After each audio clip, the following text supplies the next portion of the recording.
انشاءاللہ قرأت سنیں گے 71 آیات سے. تو اعوذ باللہ من الشیطان الرجیم بسم اللہ الرحمن الرحیم.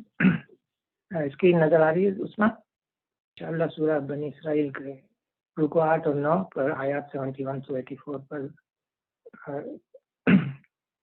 خیال کریں گے اور سوچیں گے کہ اللہ تعالیٰ نے کیا کہا ہے. اس پر غور و فکر کرنے کی ضرورت ہے. اس سے پہلے کہ میں اس پہ پچھلا آپ کو یاد ہوگا کہ یاد کرو جب ہم نے ملائکہ سے کہا اللہ تعالیٰ فرماتے ہیں کہ آدم کو سجدہ کرو تو اس نے سجدہ کرنے سے انکار کیا تھا اور اس نے کہا تھا کہ میں کیا اس کو سجدہ کروں جسے تو نے مٹی سے بنایا ہے. تو اس پر اللہ تعالیٰ نے اس کو دھتکار کر جنت سے نکال لیا اور کہا اچھا تو جا ان میں سے جو تیری بات. یعنی اللہ تعالیٰ نے کہا کہ جب اس نے چیلنج کیا کہ قیامت کے دن تک مہلت دے تو میں نے پوری نسل کی بے خونی یعنی جڑ سے اکھاڑ دوں گا تو بس تھوڑے ہی لوگ مجھ سے بچ سکیں گے. تو اللہ تعالیٰ نے فرمایا اچھا تو جا ان میں سے جو بھی تیری پیروی کرے تجھ سمیت ان سب کو جہنم میں بھر دوں گا. تو جس کو اپنی دعوت سے پھسلا سکتا ہے پھسلا لے. اپنے جس طرح بھی تو طریقے سے مال اور اولاد سے ان کو بہکا دے گا اور اپنے وعدوں کے جال میں پھنسا لے اور شیطان کے وعدے پر دھوکے کے سوا کچھ نہیں. یہ کہہ کے یقیناً میرے بندوں پہ تجھے کوئی اقتدار حاصل نہ ہوگا. یعنی تو ہاتھ پکڑ کر کسی کو اول تو بری بات نہیں سکھا سکتا یا کھینچ نہیں سکتا. یہ ہے کہ تو وسوسے ڈال کر اور مختلف طریقوں سے وعدے ڈال کر دل میں ان کے اپنی طرف کھینچے گا. مگر جو ہے وہ جو میرے خاص بندے ہیں جو میری طرف ہی رخ کرتے رہیں گے وہ ان کو تو بہکا نہیں سکے گا. پھر اس کے بعد ہم نے آیت آئی تھی جس میں اللہ تعالیٰ نے فرمایا تھا کہ تمہارا حقیقی رب جو ہے وہ ہے جو سمندر میں تمہاری کشتی چلاتا ہے. تو وہ آپ کو یاد ہوگا کہ حضرت اکرمہ کا جو تو ابو جہل کے بیٹے اکرمہ کا قصہ کہ وہ کس طرح سے وہ کشتی میں سوار ہو کر حبشہ کی طرف گئے تھے تو راستے میں سخت طوفان آیا اور کشتی خطرے میں پڑ گئی. تو وہ دیوتاؤں کو پکارنے کے بجائے اللہ کو پکارنے لگے. تو اس وقت ان کو خیال آیا کہ جو اللہ کا وہ نیک بندہ جو ہمیں 20 برس سے سمجھا رہا ہے اور ہم خواہ سے لڑ رہے ہیں یہ ان کی زندگی میں فیصلہ کن لمحہ تھا. انہوں نے اسی وقت خدا سے عہد کیا کہ اگر میں اس طوفان سے بچ گیا تو سیدھا محمد صلی اللہ علیہ وسلم کے پاس جاؤں گا اور ان کے ہاتھ میں ہاتھ دے دوں گا. چنانچہ انہوں نے اس عہد کو وعدے کو پورا کیا اور بعد میں آ کر نہ صرف مسلمان ہوئے بلکہ اپنی بقیہ عمر اسلام کے لیے جہاد کرتے گزاری. تو یہ ہے کہ جب مصیبت پڑتی ہے تو انسان اللہ کی طرف جاتا ہے اور پھر اللہ سے توفیق مانگے تو وہ پھر ہدایت بھی اس کو مل جاتی ہے. تو اس کے بعد ہم آتے ہیں آج کے آیت پر یوم یدعو کل اناس بامامہم. یعنی پھر خیال کرو اس دن کا جب کہ ہم ہر انسان گروہ کو اس کے پیشوا کے ساتھ بلائیں گے اور اس وقت جن لوگوں کو ان کا نامہ اعمال سیدھے ہاتھ میں دیا گیا وہ اپنا کارنامہ پڑھیں گے اور ان کو ذرہ برابر ظلم نہ ہوگا. اس میں دو باتیں ہیں اس آیت میں اور وہ یہ کہ کئی جگہ قرآن شریف میں یہ فرمایا گیا کہ جو لوگ نیک ہوں گے ان کا اعمال نامہ سیدھے ہاتھ میں دیا جائے گا. اور اس کی مثال میں ابھی آپ کو سورہ الحاقہ اور انشقاق سے بتاتا ہوں. اور جو رہے بد اعمال لوگ تو ان کا نامہ ان کے بائیں ہاتھ میں دیا جائے گا اور اسے لیتے ہوئے چھپانے کی کوشش کریں گے. تو اس میں ایک بات تھی. اور جو دوسرا لفظ ہے اس کے اندر وَلَا يُظْلِمُونَ فَتِيلًا. فتیلہ کا مطلب انہوں نے ذرا بھر بھی ظلم نہ ہوگا. ذرہ بھر بھی یہ اردو میں بھی کہا جاتا ہے اور یہ عربی لفظ بھی ہے ذرہ جو ہے. لیکن یہ فتیلہ کیا ہے اور اس کا یہ اصل میں لفظ کے بیک گراؤنڈ ہوتا ہے. عرب کے کلچر میں کھجور یا ڈیٹس جو ہوتے ہیں وہ آپ کو معلوم ہے بہت زیادہ ان کا رول ہے. تو کھجور کے اندر جو چیزیں ہیں وہ اتنی چھوٹی ہوتی ہیں کہ وہ اس کو مثال دیا کرتے تھے. تو میں آپ کو بتاتا ہوں کہ ہاں اس وقت ایک تو یہ آیت ہے کہ جب اعمال نامہ کے سیدھے ہاتھ میں دیا جائے گا الحاقہ کی اور انشقاق کی آیت کے وہ کہیں گے لو دیکھو پڑھو میرا اعمال نامہ. میں سمجھتا تھا کہ مجھے ضرور اپنا ایسا ملنے والا ہے بس وہ دل پسند ہے اس میں ہوگا اور عالی مقام جنت میں ہے. اور دوسری جگہ ایگزیکٹلی دیکھیے سیم ورڈ ہیں تو اوتیہ کتاب و بہی میں نہیں یہاں بھی یہی ہے. پھر جس کا اعمال نامہ اس کے سیدھے ہاتھ میں دیا گیا اس سے ہلکا حساب دیا جائے. تو یہ کئی جگہ یعنی آیا ہے، لیکن اس کا مطلب یہ ہے کہ جب انسان کے نیک ہوتا ہے تو اللہ تعالیٰ اس کے ہاتھ میں سیدھے ہاتھ میں اس کا اعمال نامہ دینے کا اعلان کرتا ہے. اور ظاہر ہے کہ ان پر ذرا ضروری ظلم نہ ہونے کا مطلب جو ہے فتیلہ کا لفظ جو ہے ایکچولی میں آپ کو بتاؤں کہ اس کے اندر کھجور کے 3 جگہ ہوتی ہیں جہاں پر قرآن شریف میں 3 الفاظ استعمال ہوتے ہیں: فتیلہ، نقیرہ اور قمطیر. یہ کیا چیزیں ہیں؟ اردو میں سے ترجمہ جیسا کہ اب تم پر ظلم ایک شمع برابر بھی نہ کیا جائے گا، یہ بھی ایک ترجمہ ہے اس کا، یعنی ذرہ برابر بھی. تو یہ شمع کا لفظ فارسی کا ہے. کیا حکومت میں ان کا کوئی حصہ ہے؟ اگر ایسا ہوتا تو یہ دوسروں کو ایک ٹوٹی کوڑی بھی نہ دیتے، یعنی بہت ذرا سی چیز کا بھی حصہ دار نہیں بناتے. تو نقیرہ کہا گیا. پھر اس کے بعد کہا گیا تم اس کے سوا پکارتے ہو وہ کھجور کی گٹلی کے چھلکے کے برابر بھی مالک نہیں ہے.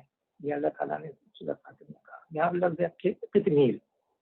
تو یہ جو ہے کھجور کی جو گٹلی ہوتی ہے سیڈ، اس کے اندر 3 حصے ہوتے ہیں، جیسے کہ یہ بتایا گیا یہاں پر کہ یہ جو چھلکا ہوتا ہے اسے یہ قطمیر کہتے ہیں. اور جو اگر آپ اس کی سیڈ کو دیکھیں تو یہاں پر ایک لائن سی ہوتی ہے، اس کے بیچ میں چھوٹی سی ایک ڈاٹ ہوتا ہے، اسے نقیر کہتے ہیں. اور یہ جو ایک رسی سی نکلتی ہے جب آپ اسے کھجور کو چھیلتے ہیں تو دس از کان فتیل. تو یہ فتیلہ اور نقیرہ اور قطمیر جو ہے یہ ڈیٹ کے جو کھجور کی سیڈ ہوتے ہیں اس کے حصے ہیں، وہ اتنے چھوٹے ہوتے ہیں کہ ان کو کوئی ان کی یعنی حقیقت نہیں ہے اتنا ذرہ بھر جیسے ہم اردو میں کہتے ہیں.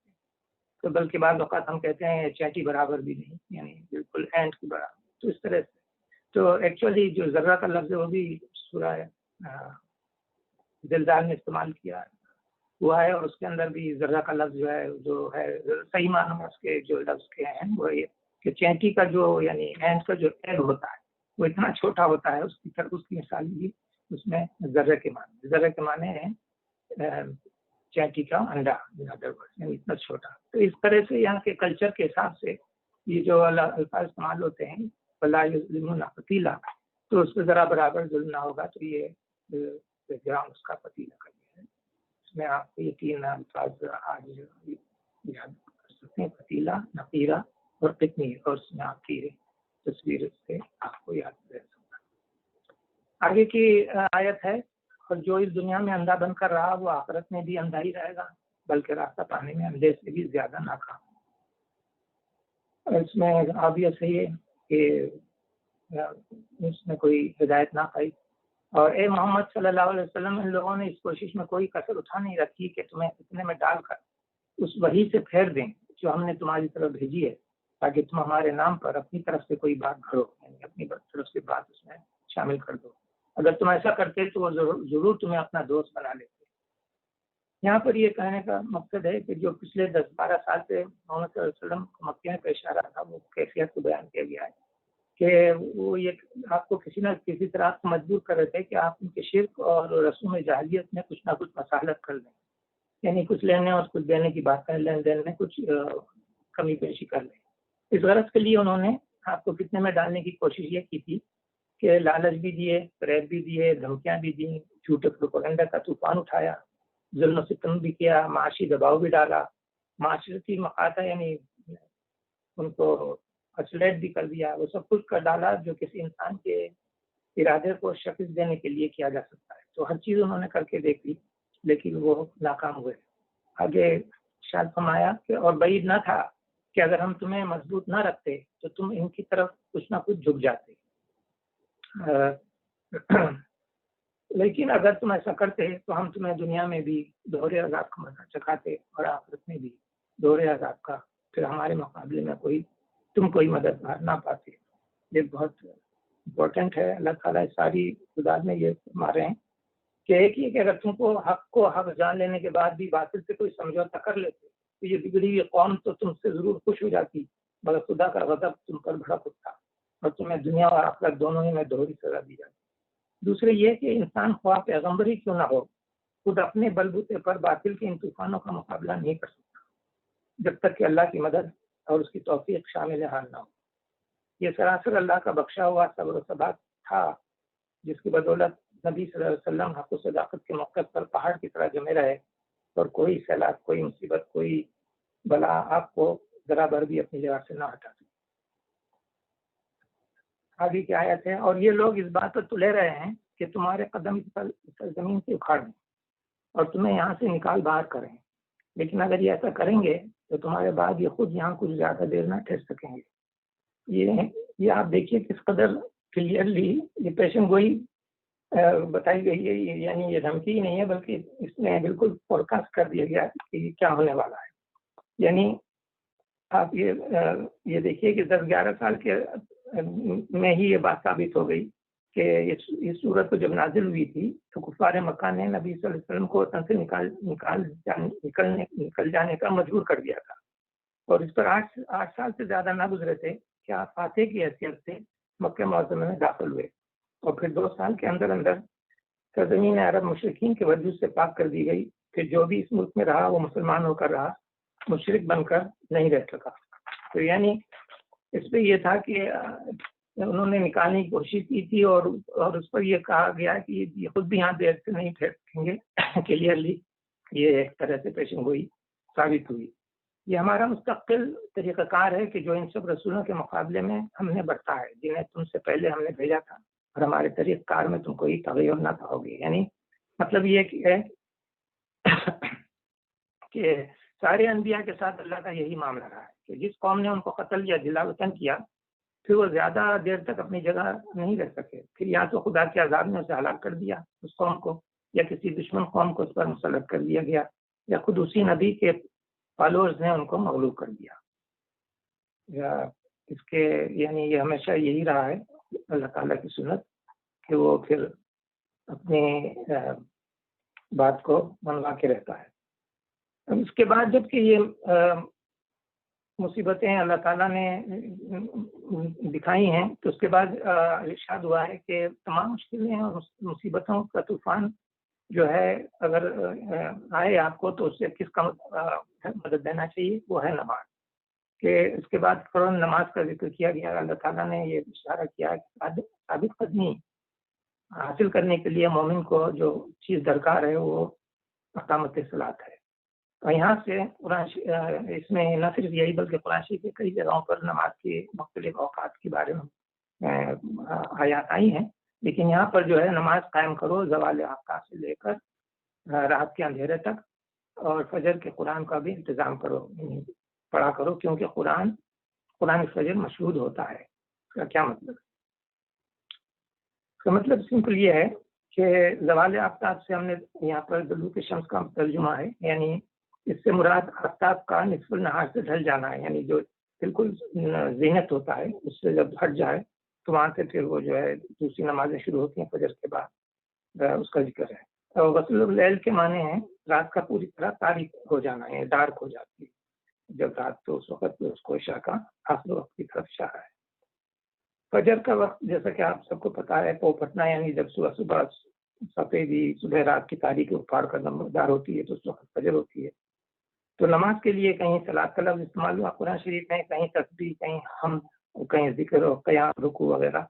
یہاں پر فجر کے وقت قرآن پڑھنے کا مطلب محض قرآن پڑھنا نہیں بلکہ نماز میں قرآن پڑھنا ہے۔ تو اس طرف یہ اشارہ ہے کہ کون کون سے اجزاء سے نماز جو ہے مکمل ہوتی ہے۔ قرآن میں جو فجر کے مشہود ہونے کا مطلب یہ ہے کہ خدا کے فرشتے ان کے گواہ بنتے ہیں، جیسا کہ حدیث میں ہے کہ اگرچہ فرشتے ہر نماز اور ہر نیکی کے گواہ ہیں، لیکن جب خاص طور پر نماز فجر کی قرات پر ان کی گواہی کا ذکر کیا گیا تو اس کا صاف مطلب یہ ہے کہ اسے خاص اہمیت حاصل ہے۔ اسی وجہ سے نبی صلی اللہ علیہ وسلم نے فجر کی نماز میں طویل قرات کا انتظام اس طریقہ اختیار کیا تھا، اور اس کی پیروی صحابہ کرام نے بھی کی تھی۔ تو اس آیت میں ٹوٹلی یہ ہے کہ 5 وقت نماز کی جو معراج کے موقع پر فرض کی گئی تھی اس کے اوقات کی سسٹمیٹک بتایا گیا ہے کہ کب کون سی نماز پڑھی جائے۔ حکم ہوا کہ ایک نماز تو طلوع آفتاب یعنی سن رائز سے پہلے پڑھ لی جائے، تو باقی 4 جو ہیں زوال آفتاب یعنی آفٹر زینت سے شب تک یعنی رات تک پڑھی جائے۔ اور اس کے حکم کی جو ایکسپلینیشن ہے، تشریح جو ہے جبریل علیہ السلام نے حضور صلی اللہ علیہ وسلم کو پوری طرح سے بتائی تھی، جب اس میں ابو داؤد اور ترمذی میں ابن عباس کی روایت ہے کہ نبی صلی اللہ علیہ وسلم نے فرمایا جبرائیل نے 2 مرتبہ مجھ کو بیت اللہ کے قریب نماز پڑھائی. پہلے دن ظہر کی نماز ایسے وقت پڑھائی جبکہ سورج ابھی ڈھلائی تھا تو سایہ ایک جوتی کے تسمے سے زیادہ دراز یعنی لمبا نہیں تھا. پھر عصر کی نماز ایسے وقت پڑھائی جبکہ ہر چیز کا سایہ اس کے اپنے قد کے برابر تھا. پھر مغرب کی نماز ٹھیک اسی وقت پڑھائی جبکہ روزہ دار روزہ افطار کرتا ہے. پھر عشاء کی نماز شفق کے غائب ہوتے ہی پڑھا دی تو فجر کی نماز اس وقت پڑھائی جبکہ روزہ دار پر کھانا پینا حرام ہو جاتا ہے. دوسرے دن انہوں نے ظہر کی نماز مجھے اس وقت پڑھائی جبکہ ہر چیز کا سایہ اس کے قد کے برابر تھا اور عصر کی نماز اس وقت جبکہ ہر چیز کا سایہ اس کے قد سے دگنا ہو گیا اور مغرب کی نماز اس وقت جبکہ روزہ دار روزہ اختیار کرتا ہے تو عشاء کی نماز ایک تہائی رات گزر جانے پر اور فجر کی نماز اچھی طرح روشنی پھیل جانے پر. پھر جبرائیل علیہ السلام نے پلٹ کر مجھ سے کہا کہ اے محمد صلی اللہ علیہ وسلم یہی اوقات انبیاء کی نماز پڑھنے کے ہیں اور نمازوں کے صحیح اوقات ان دونوں وقتوں کے درمیان ہیں. تو یعنی پہلے دن ہر وقت کی ابتدا اور دوسرے دن ہر وقت کی انتہا بتائی گئی. تو اس طرح سے حضور صلی اللہ علیہ وسلم کو جو نماز کے طریقے بتائے گئے اسی طرح سے پوری امت ان کو فالو کر رہی ہے. اور اس کی ڈیٹیل آپ کو چاہیں تو اور مختلف قرآن کی آیتوں میں ملیں گے لیکن میں سب ڈیٹیل میں جانے کے بجائے میں نے جو امپورٹنٹ تھی وہ آپ کو سنا دی. آگے ہم دیکھتے ہیں کہ رات کو تہجد پڑھو یہ تمہارے لیے نفل ہے بعید نہیں کہ تمہارا رب تمہیں مقام محمود پر فائز کر دے. تہجد کے معنی ہے نیند توڑ کر اٹھنے کے بعد نماز پڑھنا. بس رات کے وقت تہجد کرنے کا مطلب یہ ہے کہ رات کا ایک حصہ سونے کے بعد پھر اٹھ کر نماز پڑھی جائے. اور دوسرے نفل کے معنی ہے فرض سے زائد یعنی فرض نماز کے بعد جو ہے جو بھی آپ پڑھیں گے وہ زائد ہے نفل ہے. اور مقام محمود پر فائز ہونے کا مطلب یہ ہے کہ اللہ تعالیٰ دنیا اور آخرت دونوں میں آپ کو ایسے مقام پر پہنچائے گا جہاں طرف سے تم پہ یعنی حضور صلی اللہ علیہ وسلم پہ مدح اور ستائش کی بارش ہوگی اور آپ کو قابل تعریف ہستی بن کر دنیا میں بھی رہیں گے اور آخرت میں. آج تمہارے مخالفین اللہ تعالیٰ فرما رہے ہیں حضور کو کہ تمہیں تو تواضع گالیوں اور ملامتوں سے کر رہے ہیں اور ملک بھر میں تم کو بدنام کرنے کے لیے جھوٹے الزامات کا طوفان اٹھا رکھا ہے مگر وہ وقت دور نہیں ہے جبکہ دنیا تمہاری تعریفوں سے گونج اٹھے گی اور آخرت میں بھی تم ساری خلق کے جو ممدون ہو کر یعنی ساری مخلوق جو ہے آپ کی حمد کرے تعریف کرے گی. قیامت کے روز نبی صلی اللہ علیہ وسلم کا مقام شفاعت پر کھڑا ہونا بھی اسی مرتبہ محمودیت کا ایک حصہ ہے. اس کے بعد آتا ہے اب چونکہ مائگریٹ ہونے کی طرف اشارہ ہے دعا کرو کہ پروردگار مجھ کو جہاں بھی تو لے جا سچائی کے ساتھ لے جا اور جہاں سے بھی نکال سچائی کے ساتھ نکال اور اپنی طرف سے ایک اقتدار کو میرا مددگار بنا دے. اس کے اندر اس یعنی دعا میں آپ دیکھیے کہ تلقین ہوتی ہے معلوم ہوتا ہے کہ ہجرت کا وقت اب بالکل قریب آ گیا تھا اس لیے فرمایا تمہاری دعا یہ ہونی چاہیے کہ صداقت کا دامن کسی حالت میں تم سے نہ چھوٹے. جہاں بھی نکلو صداقت کے خاطر نکلو اور جہاں بھی جاؤ صداقت کے ساتھ سچائی کے ساتھ رہو.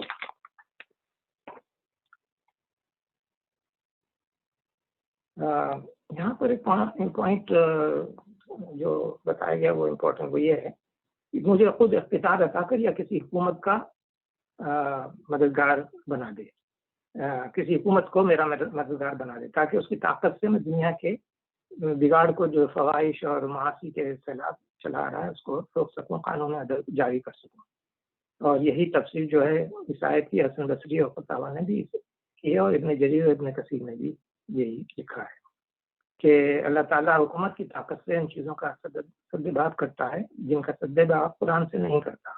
اس سے معلوم ہوا کہ اسلام دنیا میں جو اصلاح چاہتا ہے وہ صرف وعظ و تذکیر ہی نہیں ہو سکتی بلکہ اس کو عمل میں لانے کے لیے ایک سیاسی طاقت بھی درکار ہے.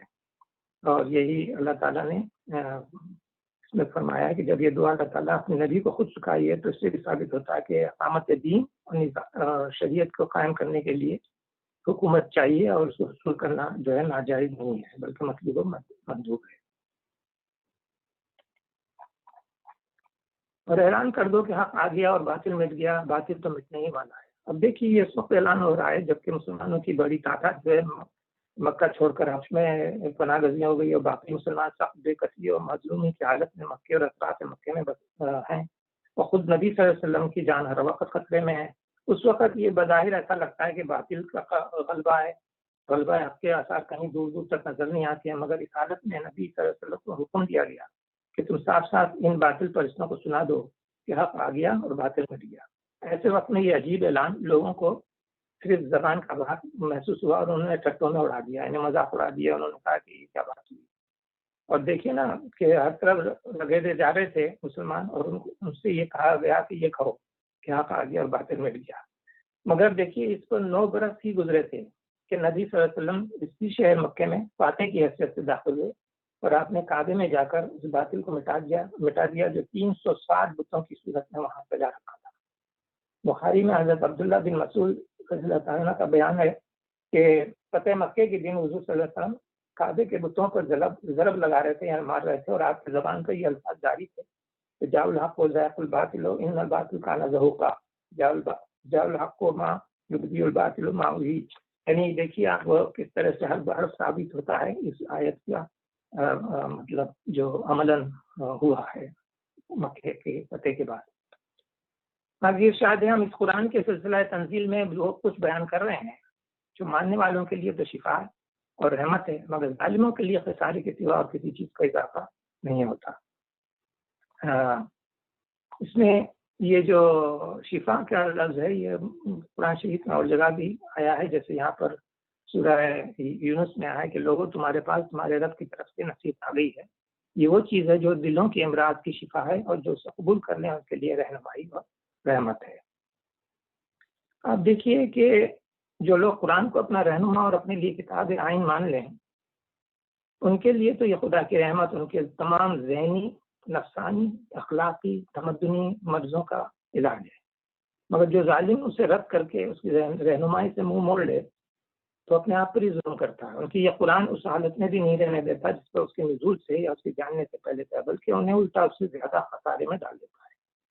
اس کی وجہ یہ ہے کہ جب تک قرآن آیا نہ تھا یا جب تک اس سے وہ لوگ واقف نہیں تھے، ان کا خسارہ کیا تھا؟ وہ جاہل تھے، اگنورینٹ تھے، جہالت کا خسارہ تھا۔ مگر جب قرآن ان کے سامنے آ گیا اور اس نے حق اور باطل کا فرق کھول کر بیان کر دیا تو اس پر خدا کی حجت تمام ہو گئی۔ اب اگر اسے رد کر کے گمراہی پہ اصرار کرتے ہیں اور گمراہی رہنا چاہتے ہیں تو اس کے معنی یہ ہیں کہ وہ جاہل نہیں بلکہ ظالم ہے، کیونکہ اب تم کو معلوم ہو گیا ہے کہ دودھ کا دودھ اور پانی کا پانی، باطل پرست اور حق سے جو ہے وہ نفرت ان کو ہے یا نہیں۔ اب ان کی حیثیت وہ ہے جو زہر اور تریاق یعنی دونوں کو دیکھ کر زہر کوئی لے لیتا ہے اپنے بدن کے لیے تو آپ اپنا نقصان کرتا ہے۔ اب اپنی گمراہی کے وہ پورے ذمہ دار، اور ہر گناہ اس کے بعد وہ کھڑے اس کی پوری سزا کے مستحق ہو گئے۔ یہ خسارہ جہالت کا نہیں ہوا بلکہ شرارت کا خسارہ ہوا۔ جو پہلے تو جاہل تھے لیکن اب تو معلوم ہو گیا نا، جان بوجھ کے کیا تو یہ شرارت کی انہوں نے، جسے جہالت کے خسارے سے بڑھ کر ہی ہونا چاہیے۔ یہی بات ہے جو نبی صلی اللہ علیہ وسلم نے ایک نہایت ہی مختصر سے جملے بلیغ جملے میں فرمایا کہ حجت اللہ کا یعنی القرآن حجت اللہ کا اور علیہ، یعنی قرآن یا تو تیرے حق میں حجت ہے یا تیرے خلاف حجت ہوگا۔ تو یہ جو آیت ہے اس کی یہ تفسیر جو ہے بالکل صحیح ہے۔ انسان کا حال یہ ہے کہ جب ہم اس کو ہم نعمت عطا کرتے ہیں تو اینٹتا ہے اور پیٹ موڑ لیتا ہے، اور ذرا مصیبت سے دو چار ہوتا ہے تو مایوس ہو جاتا ہے۔ تو کہو اے نبی صلی اللہ علیہ وسلم ان لوگوں سے کہہ دو کہ ہر ایک اپنے طریقے پر عمل کر رہا ہے، اب یہ تمہارا رب ہی بہتر جانتا ہے کہ سیدھی راہ پر کون ہے۔ یہ بہت امپورٹنٹ جملہ ہے اگر سوچا جائے تو، کہ ہر انسان کی اپنی ایک جو خصلت ہے یا اس کی جو طبیعت ہے یا فطرت ہے جو اس کے اندر پیدا ہوئی ہے، وہ ایک اپنے اس کے ٹوٹل جینیٹک کمپوزیشن کی ہے، یعنی کہ کون کتنا قابل ہے، کتنا کام کرنے کے قابل ہے قابل نہیں ہے، یہ اللہ بہتر جانتا ہے، رائٹ۔ اسی لیے ہم کہتے ہیں لا یکلف اللہ نفسا الا وسعها، یعنی اس کو اتنی ہی تکلیف دی جاتی جتنا وہ کر سکتا ہے۔ تو کوئی انسان جو ہے کم ہمت ہوتا ہے، کوئی انسان با ہمت ہوتا ہے، تو کچھ زیادہ کام کر لیتے ہیں، کچھ لوگ کم کام کرتے ہیں۔ تو یہ اللہ کو بہتر جانتا ہے کہ وہ کتنی کوشش کر رہا ہے، اور جب وہ اتنی کوشش کر رہا ہے اس کو اتنی ہی سیدھی راہ پر اس کو اللہ تعالیٰ ہدایت دیتے ہیں۔ تو یہ اس کی شاکلہ ہے، یعنی اس کی جو جینیٹک میک اپ ہے کہ ٹوٹل اس کو کتنا اختیار دیا گیا ہے وہ اللہ بہتر جانتا ہے۔ اس لیے ہم کسی کو کچھ نہیں کہہ سکتے کہ کتنا زیادہ کوئی کام کر رہا ہے تو وہ زیادہ نیکی کر رہا ہے یا وہ کم نیکی کر رہا ہے. اس لیے یہ فرمایا کہ نبی صلی اللہ علیہ وسلم ان لوگوں سے کہہ دو کہ ہر ایک اپنے طریقے سے عمل کر رہا ہے. اب یہ تمہارا رب ہی بہتر جانتا ہے کہ سیدھی راہ پر کون ہے. اس پر یہ رکوع ختم ہوتا ہے. ہم نے یہ کیا ہے کہ اب کہ آپ کو اس آیت کے اس سورت کی کچھ الفاظ ایسے آئے ہیں جو یاد کرنے قابل ہیں اور زیادہ تر جو ہے اردو اسپیکنگ لوگوں کے لیے بہت ہی آسان ہو. آپ کچھ ذرا مشکل ہیں جو اردو میں استعمال نہیں ہوتے ہیں تو ہم اس سے ذرا بات کر لیتے ہیں کہ وہ کیا ہے. اصل میں بات یہ ہے کہ کیونکہ قرآن کی زبان جو ہے وہ کوئی شاعری نہیں ہے، لیکن اس کے اندر آپ دیکھیں گے کہ الفاظ جو ہیں ایک ردیف و قافیہ جو شاعری میں ہوتا ہے اس سے ملتے جلتے نظر آتے ہیں. لیکن شاعری میں اور الفاظ میں قرآن کی یہ فرق ہے کہ قرآن کے جو آیات ہیں اس میں میٹر نہیں ہوتا. جیسے کہ شاعری میں میٹر ہوتا ہے، نفت اللہ ایک مصرع ہوتا ہے، دوسرا مصرع اسی طرح نفت اللہ ہوتا ہے اور اس میں وزن برابر ہونا ہوتا ہے. یہاں پر ایک آزاد نثری عربی ہوتی ہے جس کے اندر قافیہ ردیف کی طرح کے فواصل ہوتے ہیں اور الفاظ جو ہوتے ہیں وہ ایک غنائیت رکھتے ہیں. تو اس لیے ہم قافیہ ردیف کہنے کے بجائے غنائی الفاظ کہیں گے ان کو، یا ان کی جو حروف ہیں ان کے جو الفاظ آئیں گے ان کو ہم غنائیتی کنیکشن کر سکتے ہیں. جیسے مثال کے طور پر اجولا، منشورہ، مدھورہ، مشکورہ. اب اس کے اندر ذرا آپ دیکھیں تو معنی بڑے آسان ہیں. اجل سے جلد باز اجولا، یہ سپرلیٹیو ڈگری ہے کہ حد سے زیادہ جلد باز جو ہوتا ہے وہ اجولا ہو گیا. وکان الانسان اجولا ہے، اور انسان جو ہے جلد باز ہے. مین از ایور ہیسٹی. تو اجل سے اجولا ہو گیا ہے. اس کا روٹ ورڈ ہے جیم لام ہے. منشورہ کتابن یلقاہ منشور، ایک یعنی ریکارڈ وچ ہی ول فائنڈ وائڈ اوپن. یہ منشور جو ہے یہ اکثر آپ نے دیکھا ہوگا کہ کسی آرگنائزیشن کا کیا منشور ہے، یعنی اس کی کتاب میں کیا لکھا ہوا، وہ کا مقصد کیا ہے. تو یہ جو ہے ان کو جو انسان نے جو کچھ کیا ہے اس کتاب میں جو لکھا ہے اسے منشورہ سے ادا کیا گیا.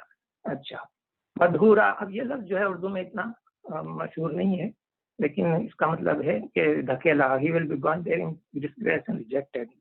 مدھورہ. ستم مشکورہ اردو میں بہت مشہور ہے، آپ کو معلوم ہے. مشکور ہوں میں کہتے ہیں کہ آپ کا شکر گزار ہوں، قدر کرتا ہوں. یہ لفظ محظورہ یہ بھی اردو میں نہیں ہے، لیکن اس کے مطلب یہ ہے کہ ریسٹرکٹڈ ہو جائے، روکی نہیں جا سکتی. حیض ہاتھ دوار رے سے محظورہ. مغزولہ یہ بھی اردو میں استعمال نہیں ہوتا، لیکن آپ کو معلوم ہے فور سیکنڈ یعنی بے بس ہو کر چھوڑ دے کوئی، مایوس ہو کر، مضمون اردو میں استعمال ہوتا ہے. تو غفورہ کو معلوم ہے کہ کانا للاوابین غفورہ، یعنی he is the most forgiving to those who often turn to him. اور کفورہ جو ہے ناشکرہ کافر. میسورہ یہ اثر سے ہے جس کے معنی نرمی سے. قولن یعنی فقل رحم قولن میسورہ، یعنی اسپیک کر اپنے والدین سے نرمی کے ساتھ، وہاں میسورہ کا لفظ استعمال ہوا. اچھا، یہاں پہ ہے محسورہ، یا نیم ہے حسر سے، تھکا ہوا، حسرت زدہ اس کو ہم کہتے ہیں، تو محسورہ ہو گیا. منصورہ نصر سے ہے، انہو کانا منصورہ، بے شک وہ ہے مدد کیا گیا، اس کو مدد کی گئی. اور مسئولہ سائل سے سوال کیا گیا، یعنی سوال کیا گیا، بے شک عہد ہے پرسش کیا جانے والا، یعنی سوال کیا جائے گا. اسی طرح سے نفورہ نفرت سے ہے، یہ بھی اردو مشہور ہے. مستورہ بھی اردو میں سطر سے ہے، کہتے ہیں نا سطر یعنی پردہ. اسی طرح مسحورہ رجل مسئلہ، ایک آدمی جو شہر سے ہے، سین ہے شہر، یعنی بیوسٹ مین، یعنی اس پر کیا ہو گیا، جادو کا اثر ہو گیا. تو یہ الفاظ ہم نے جو ہے ایک جگہ کی ہیں تاکہ مانوس ہو جائیں قرآن کی. جب آپ آیت کو سورت کو پڑھیں تو یہ معنی جو ہے بہت سمپل ہیں، اور چھوٹے چھوٹے جملے آپ کے ذہن میں اگر رہ سکتے ہیں تو اس کی کوشش کی جائے. تو یہ اصل چیز ہے. میں اس وقت ایک بات اور ذرا کہنا چاہتا ہوں، یہ کہ قرآن کے صرف قرآن کی عربی اور قرآن کی معنی سمجھنے کے لیے میں سمجھتا ہوں کہ ہمیں 80-20 کا رول اپلائی کرنا چاہیے. 80-20 کا رول کیا ہے؟ 80-20 کا رول یہ ہے، جو ہو سکتا ہے میں غلطی ہوں، آپ فیڈ بیک دیں، کہ جب تک آپ کو الفاظ نہیں بڑھتے، گرامر نہیں سمجھ میں آتی. تو میرا اپروچ یہ ہے کہ الفاظ جو ہیں 80% اس پر کوشش کی جائے کہ یاد رکھے جائیں، اور 20% گرامر پہ زور دیا جائے. تو گرامر جو ہے آہستہ آہستہ اس میں امبائب ہوتی چلی جائے گی، اور اس طرح سے الفاظوں کی وجہ سے آپ کو معنی یاد رہیں گے. جیسے کانا سیہم مشکورا ہے تو دیر ایفرٹس آر اپریشیٹڈ، یعنی ان کی کوشش کی قدر ہوگی. تو اب ظاہر ہے کہ صحیح کوشش تو اردو میں بھی کئی کہتے ہیں، ہم عربی میں ہے تو ہم ان کے لیے ہو گیا. تو اسی طرح آپ نے دیکھا ہوگا کہ کچھ الفاظ جو گرامر کے ہیں وہ سمجھ میں آ سکتے ہیں یہاں پہ، جیسے ہا ہے اور ہو ہے، اور اسی طرح رب بھی کا ہے یہاں پر. تو یہ اس الفاظ کو ایکسپلینیشن میں نے کئی بار کی ہیں دوسری بیٹھک میں، لیکن یہاں پر یہ بتانے کا مطلب ہے کہ الفاظ زیادہ یاد ہو جائیں گے تو معنی جو ہیں اس کو یاد رکھنے کی آسانی ہو جائے گی. تو کوشش یہ ہونی چاہیے کہ الفاظ کے معنی جو ہے ذہن میں بٹھائیں، تاکہ چاہے وہ انگلش میں ہو یا اردو میں ہو، اور اس کو سمجھ لیں پہلے. جیسے آپ نے ایک مثال دیتا ہوں میں یہاں پر، جیسے محسورہ ہے، رائٹ، میم خا سین. اب دوسرا لفظ جو ہے مسحورہ ہے. اب اس میں میم سین ہے یا میم ہے سین ہے، یا ہے کے بعد سین ہے یا سین کے بعد ہے. ٹھیک ہے، ہاں جسے کہتے ہیں سین آ گئے. تو یہاں دیکھیے سحر سے سحر زدہ، ڈیویسٹ مین، یعنی سحر زدہ سے جادو ہو گیا ہے، مسحورہ. یہاں پر ہے محسورہ، یہاں حسرت سے، حسرت سے ہے. تو یہ آپ کو یہاں پر روٹ میں ہے سینات اور سین ہے رے. تو اس طرح سے آپ کو ایک طرح سے سمجھ میں آنے لگے گا کہ الفاظ جو ہیں قریب تو ہیں لیکن معنی جو ہیں وہ یاد ہونے لگیں گے اگر آپ ان کو تھوڑی سی انالیسس کریں. تو اگر ایک آدمی کو گرامر فرض کر لیجیے 90% آتی ہے، اور الفاظ کی جو ووکیب جو ہے اس کے پاس صرف 1000 الفاظ یا صرف 500 الفاظ ہیں، تو کتنا بڑا مضمون لکھ سکے گا وہ. لیکن ایک صاحب ہیں ان کو 5000 یا 20000 الفاظ آتے ہیں، گرامر جو ہے اس کو تھوڑی بہت آتی ہے، تو الٹی سیدھی تو وہ لکھ لے گا. لیکن اگر وہ گرامر سیکھ لے گا آہستہ آہستہ، تو وہ جو 20000 الفاظ ہیں اس کی وجہ سے وہ زیادہ ایسے یا مضمون لکھ سکے گا یا بات کر سکے گا. مگر یہاں پر بات کرنے کے بجائے ہمیں صرف قرآن کی عربی سمجھنا اگر چاہتے ہیں، جیسے یہ پڑھا جائے انہو کان منصورا، اس کے معنی ذہن میں آ جائے. یہاں پر اگر معنی نہ لکھے ہوں اردو یا انگلش میں، تو آپ کو معلوم ہونا چاہیے اس کا مطلب کیا ہے. تو جب آپ کو معلوم ہوگا کہ نصرت سے منصورہ ہے، تو انہو کان منصورا کے معنی آپ کو آٹومیٹیکلی آنے لگیں گے. اسی طرح سے فقل لہم قولا میسورا، تو ان کو کہو. لہم ظاہر یاد کرنا پڑے گا کہ یہ ہم کس کے لیے ہے، اور فے کا مطلب کیا ہے یہاں پر، اور قولا میسورا. تو یہ اکثر میں ان کی انالیسس کرتا رہتا ہوں. تو آپ کو یاد ہوگا کہ ہم نے ایک ایکسرسائز بنائی ہے، 42 ایکسرسائز ہیں، اس کی اگر آپ کوشش کریں تو یہ جو 80% ورڈ قرآن میں استعمال ہوئے ہیں وہ بار بار آنے کی وجہ سے وہ آسان ہو جاتے ہیں یاد کرنے میں. تو اگر ہم کوشش کریں کہ اسی طرح کے الفاظوں کو جو بار بار آتے ہیں یا ان کو ایکسرسائز یاد کرنے کی، سمجھنے کی کوشش کریں، تو پھر دوسرے لفظ جو مشکل ہیں، جیسے یہ مشکل الفاظ کی میں نے لسٹ بنائی، تو اس کے معنی یاد رکھنے میں آسانی ہو جائے گی انشاءاللہ. تو ایک طرح سے میرا خیال ہے ایک الگ سے ایک سیشن ہونا چاہیے جس کے اندر الفاظوں کی ایک گروپ کو گرامر کے پریزنس میں، یعنی 80 اور 20 کے ریشو میں رکھ کر دیکھا جائے کہ کس طرح سے جملے جو قرآن میں ہیں ان کو سمجھنے کے لیے، معنی یاد رکھنے کے لیے ہیلپ ملتی ہے اس کی. تو اگر آپ کو الفاظ معنی یاد ہو جائیں گے تو آپ دیکھیے کہ کس قدر آسانی سے قرآن جو ہے آپ کو معنی بتانے لگتا ہے. تو مدکر کا مطلب ہے نصیحت کو یاد رکھنا. نصیحت یاد جب رکھتا ہے آدمی، جب اس کے معنی معلوم نہیں ہو تو وہ نصیحت کیا رکھے گا. چاہے وہ گریک میں کوئی کسی کو نصیحت لکھ دے تو اس کو الفاظ تو یاد ہو جائیں گے، مگر اس کے معنی اس کو پتہ ہی نہیں کہ کیا پڑھ رہا ہے، تو اس کو کیسے اس پہ اثر کرنے کا جذبہ پیدا ہوگا. تو معنی سمجھنے کے لیے یہ ضروری ہے کہ ان الفاظ آپ کو ایک اور چیز ذہن میں آئی کہ ایک ہی بات کو قرآن شریف میں کئی جگہ پر ریپیٹ کیا گیا. مثال کے طور پہ آدم کو سجدہ کرنے کے لیے 5 دفعہ استعمال کیا گیا، وہی الفاظ ہیں. اسی طرح سے سیدھے ہاتھ سے ایمان نامہ دیے جانے کے لیے پھر ریپیٹ ہوا ہے. اسی طرح کئی چیزیں ریپیٹ ہو گئی ہیں جو میں نے آپ کو اسی میں ایک دو جگہ بتایا، لیکن اسی طرح پورے قرآن میں کئی چیزیں ریپیٹ کی گئی ہیں. ان ریپیٹڈ چیزوں کو اگر آپ دیکھتے رہیں بار بار تو قرآن کے الفاظوں کو یاد رکھنے کی آسانی ہو جائے گی انشاءاللہ. تو اور آپ فیڈ بیک دیجیے اس میں اگر آپ کو کچھ خیال ہو تو، تاکہ میرا یہ کیسز ہے کہ الفاظوں کو یاد کرنا جو ہے وہ بہت ضروری ہے قرآن کی نصیحت کو یاد کرنے کے لیے. واللہ اعلم بالصواب. صدق اللہ علیہ.